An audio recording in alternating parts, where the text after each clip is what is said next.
दोस्तों, कुरुक्षेत्र का मैदान जहां करोड़ों योद्धाओं ने धर्म और अधर्म के नाम पर युद्ध में भाग लिया और अपनी जान गंवा दी। इस महायुद्ध को महाभारत के नाम से जाना है।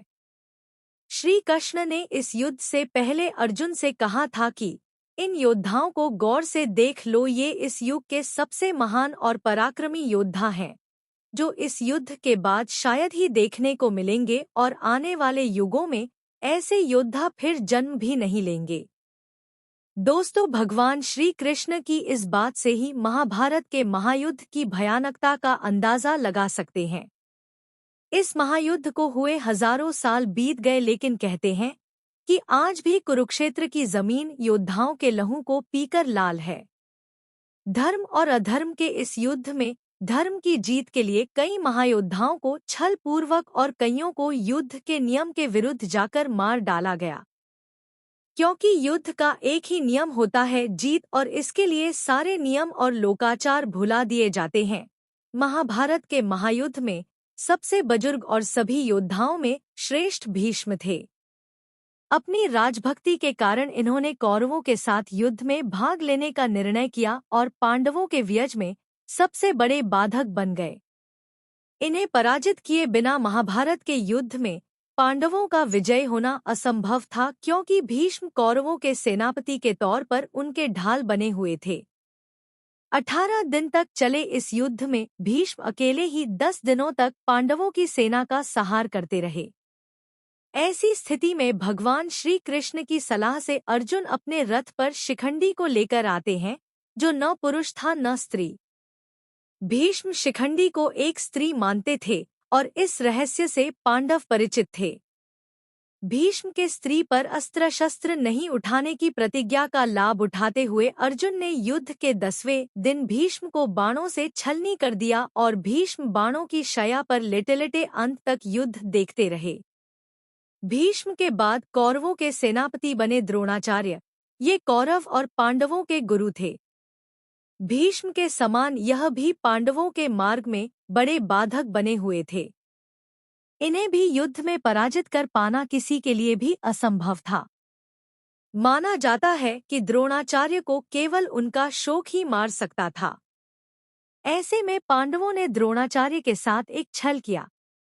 भीम ने अश्वत्थामा नाम के हाथी को मार दिया और द्रोणाचार्य के पास जाकर कहने लगे कि मैंने अश्वत्थामा का वध कर दिया।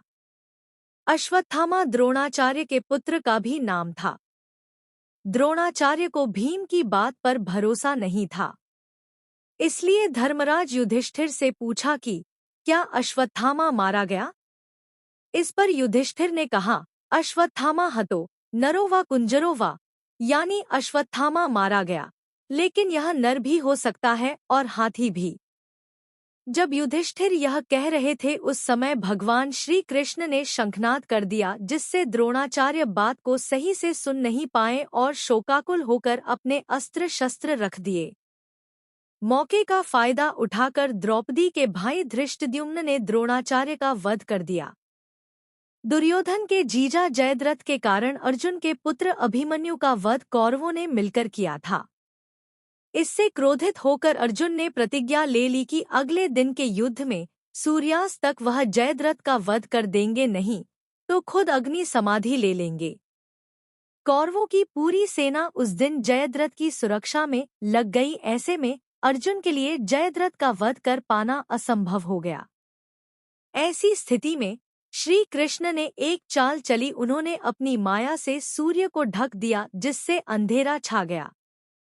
जयद्रथ ने यह समझा कि शाम हो चुकी है और वह अर्जुन के सामने खुद आ गया। श्री कृष्ण तो यही चाहते ही थे। इन्होंने अर्जुन से कहा कि अपना धनुष उठाओ और जयद्रथ का वध करो, अभी सूर्यास्त नहीं हुआ है। कृष्ण के इतना कहते ही सूर्यदेव फिर से प्रकट हो गए। अर्जुन ने एक पल की भी देरी न करते हुए जयद्रथ का वध कर दिया। कर्ण का वध भी अर्जुन ने छल से किया था। युद्ध के बीच एक शाप के कारण कर्ण के रथ का पहिया भूमि में धंस जाता है। उस समय निहत्थे कर्ण पर अर्जुन ने दिव्यास्त्र चला दिया और कर्ण वीरगति को प्राप्त हुए। महाभारत के युद्ध का अंतिम महायोद्धा जिसका वध छल पूर्वक हुआ था वह है दुर्योधन, जिसे महाभारत का खलनायक भी माना जाता है। दुर्योधन और भीम के बीच में गदा युद्ध हुआ। इस युद्ध में गदा का प्रहार कमर से ऊपर करने का नियम था, लेकिन भीम ने कृष्ण के संकेत पर दुर्योधन के कमर पर वार करना शुरू कर दिया, क्योंकि दुर्योधन के शरीर का ऊपरी भाग गांधारी ने वज्र का बना दिया था। इस तरह छल पूर्वक दुर्योधन का भी अंत कर दिया गया। दोस्तों, इसी तरह महाभारत का भयानक युद्ध 18 दिन बाद समाप्त हो गया। उम्मीद करते हैं आप सभी को वीडियो पसंद आया होगा। पसंद आया है तो वीडियो को लाइक करने के साथ साथ चैनल को सब्सक्राइब करना मत भूलिएगा। Thanks for watching.